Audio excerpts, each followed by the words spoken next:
This is the I Will Teach You a Language podcast, episode 158. Welcome to the I Will Teach You a Language podcast. Weekly motivation and language learning tips to help you become fluent in any language.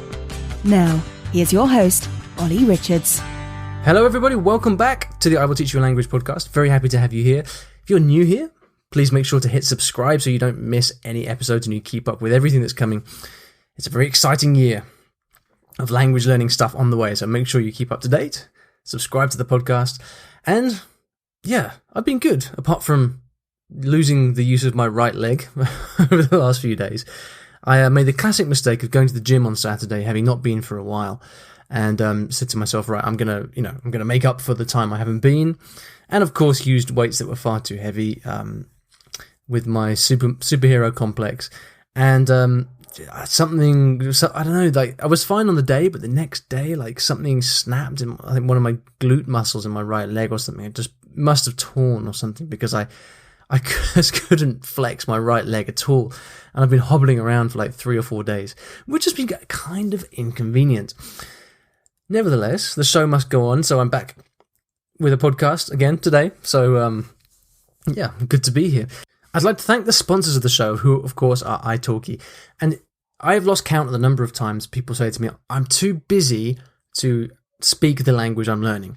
Well, with italki, you really don't have that excuse because you can schedule lessons for any time of the day or night for as little as half an hour at a time. So it's one of the best ways to fit in that language practice into your week. If you'd like to get a free lesson, you can go to iwillteachyoualanguage.com/free lesson. Now, let's get into a fantastic question today from Max. Hi, Olly. My name is Max, and I'm from Sweden. First of all, I want to thank you very much for your effort with IWTYAL.com. I really, really appreciate it. Awesome. Second, I'm at the moment learning Chinese and Spanish from home. And my question is, when talking to native speakers on Skype, for example, what do I, as a newbie, begin talking about in order to maximize, if you will, the learning? Thanks again, mate. Hey, Max. Thank you for a cool question, and you're very welcome. I'm really glad that the podcast is useful for you. Great question, too. I love the length, 35 seconds, absolutely ideal, to the point. And, wow, good job on Spanish and Chinese. It's a good combination, that, because they're not similar at all. In fact, they're very different, which is definitely going to help you to keep them separate as you go about learning two languages at the same time. Not an easy task. So I like this question because it comes up so often. You know, when you just start learning a language and you want to start speaking, right? But what do you talk about? And how do you, when you do have your lessons or your speaking sessions, as I often call them, like, what do you do during that time to make the most of it? Okay, big topic, so let's get into it. Many people, when they first start speaking as a beginner, they freeze up. Some people, the idea of speaking with native speakers can cause some kind of anxiety, and it's very normal. Lots of people have a kind of feeling of social anxiety around language learning, and it's if you do feel that way, it's totally normal. It can exist on many different levels, from the absolutely petrified to the just a little bit uncomfortable. So it is easy, and what you'll see around the internet is a lot of people will say to you things like, well, just make mistakes and try your best, don't be shy, and you'll be fine. And obviously, that advice is great for some people, not so good for others. I think it underestimates the effect that this kind of anxiety can have on you. So let's just go run with that for a minute, and saying that, okay, if you're willing to make mistakes as a language learner, and if you're willing to, just try talking and trying to have conversations, even if you don't know the words, kind of miming and imitating and doing all these things, then you can actually start to have pretty successful conversations very quickly. You can, simply sitting down with someone over Skype and saying, like, how do I say this? Asking your speaking partner to tell you how to say things that you want to be able to say in the language you're learning is a really great thing to do. Another great tactic is to ask questions. Get good at asking questions of the other person, and that makes it more like a conversation, a realistic conversation, which in turn makes it all, makes the entire experience of the conversation more fruitful. It's also great to become comfortable at paraphrasing. So if you don't know how to say something precisely, then find another way to say it. There's always another way to say something without you, if you don't have access to the words. And so with using these kind of techniques, asking questions, trying to get your point across, you can start to have conversations quite quickly. Often, the success that you have with this will depend a lot on your teacher. If your teacher kind of is on board and they know what you're doing and they're experienced, they can help you do this, and you might find that you come quite far, quite fast using this approach. For a really good example of this, you should check out my day 14 video, the last day of my trip to Thailand last year, where I spent 2 weeks learning Thai. And on the last day, there's a video of me speaking Thai with my Thai teacher after only, I think it was 12 days learning Thai. And you can see we had a really successful conversation for over 20 minutes. But part of the reason that was so successful was because my teacher was really good, and she understood how to help me have that conversation, how to keep the conversation going. And she also knew what I could and couldn't say. So, it's an example of how important the teacher is. And the reason that's important is because if you have a teacher that's not great at that, it can make a conversation in that language a bit like pulling teeth, because it can be so difficult. So it depends on a lot of factors. And this approach in general that I've just been describing here, asking questions, trying any way you can to say things and get your point across. This is what you might call a kind of Tarzan approach. It's like saying, okay, I can't really speak the language, but I know a few words, so I'm going to try and do it anyway.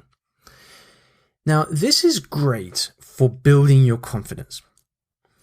And it's what is known in teaching circles as communicative competence.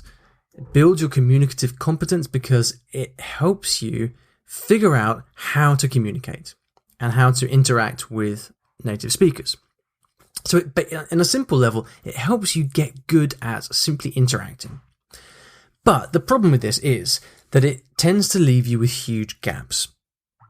Now, I've kind of, in the past, I've started off learning languages in this way, and I've very quickly found that I lack some very basic vocabulary or very simple grammar and things like that, because all I've been doing is trying to say the stuff that I would normally say anyway.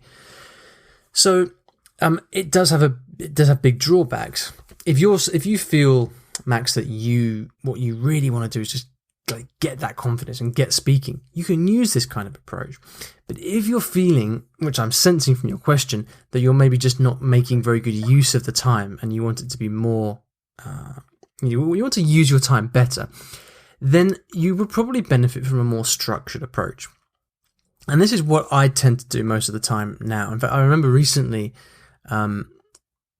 beginning about a year ago, when I was back in London and I was starting up my Cantonese learning again, I'd have these sessions on Skype, and they were basically just speaking sessions. And I was doing the kind of thing that I was explaining to you. I was just having, 2, 3, 4 sessions a week and just talking. And it was really great. Like over the course of a couple of months, I had a big confidence boost. I got better at speaking and it was good.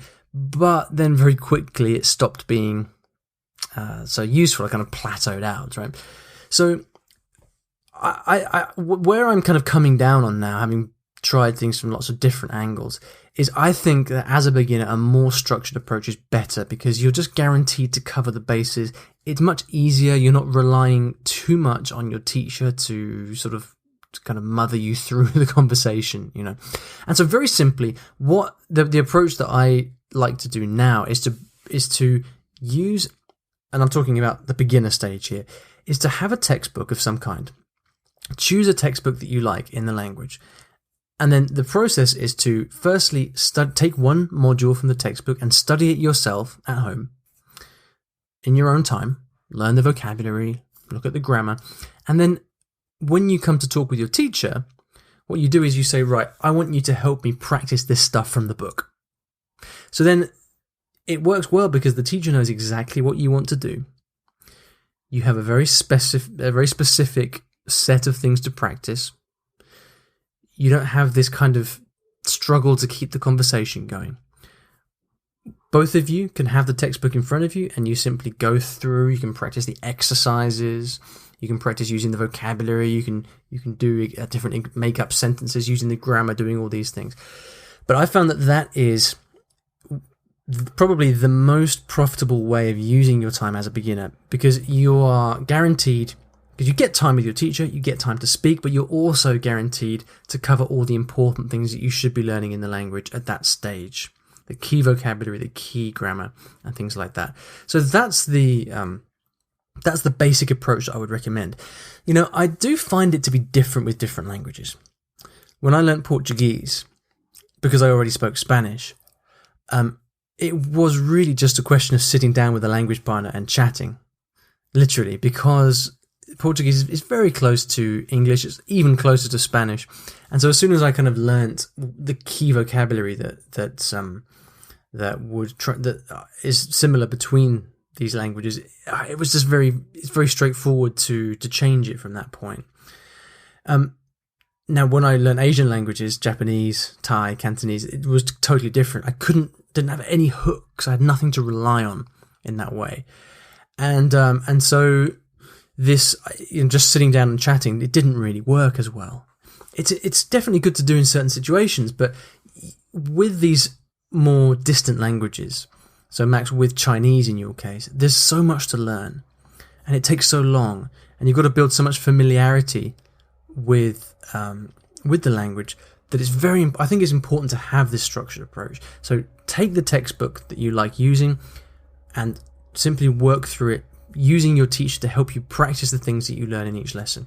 If you do that, you'll make progress. You'll feel like you're using the time well, and I hope it works for you. Thanks very much for a great question. And if you'd like to ask me a question, you can go to iwillteachyoualanguage.com/ask. Now, at the end of every episode, I like to leave you with a resource of some kind on the topic of the show. Now, this is something that I mentioned a few episodes ago, actually, because we had another question all about how do you get started as a beginner? Because I know many of you listening are simply starting out with your first language, and you're really excited and you're getting to grips with the language, and you're wondering, right, how can I improve the fastest? How can I find people to start speaking to? How can I manage these conversations when I'm a complete beginner? And so I put together a course called Speaking Bootcamp a couple of years back now, which is all about, it's a step-by-step guide to starting to speak your new language as a beginner. And if you'd like to pick up a copy and join the course, you can. You can find it at iwillteachyoualanguage.com/bootcamp, which is BOOTCAMP. I'll also put a link to that and a summary of all the things I spoke about in this episode, and also the video from Thailand, where you can see me not only in the swimming pool, but also talking to my teacher on the last day of the mission. Definitely worth checking that out, because it shows you what's possible after only 12 days. If you'd like to see that, go over to the show notes. You can find that at iwillteachyoualanguage.com/episode 158. Thank you very much for listening, and I'll see you in the next episode of the podcast.